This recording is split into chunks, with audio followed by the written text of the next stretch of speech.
Patay ang 15 anyos na lalaki matapos saksakin ng isa pang binatilyo sa Laguna. Ang dahilan umano ng pananaksak, selos. Nasa frontline ng balitang yan, si Dave Abuel. Nakatambay sa kanto ang grupo ng kabataang yan ng makunan sa CCTV sa Barangay Poblacion, San Pedro, Laguna gabi nitong Biyernes. Ang grupo tila may inaabangan. Maya-maya naglakad papasok ang grupo sa eskinita. Ilang kalalakihan pa ang kitang dumating, saka nagpunta rin sa may looban. Sa kuha naman ng CCTV sa looban, kitang nagkaroon ng kumuson hanggang sa nagsipulasa na ang grupo. Hindi hagip sa CCTV pero isang binatilyo na residente sa lugar na pala ang nasaksak. Nakita na ilang beses pang nakatakbo ang nooy sugatan ng lalaki na iniinda ang tama ng saksak sa bandang tiyan. Naitakbo pa sa ospital pero namatay rin kalaunan ang 15 anyos na biktimang si Ramon Dolores. Nasa pool din sa video na ito ang nangyaring kumuson, pati ang biktimang napatakbo sa lugar.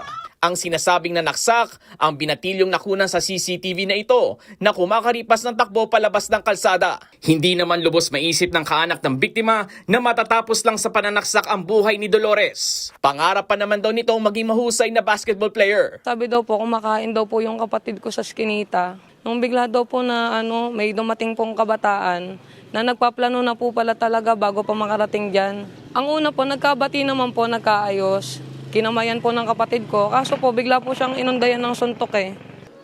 Hindi nila alam ang tunay na motibo, pero posibleng selos ang dahilan ng pananaksak.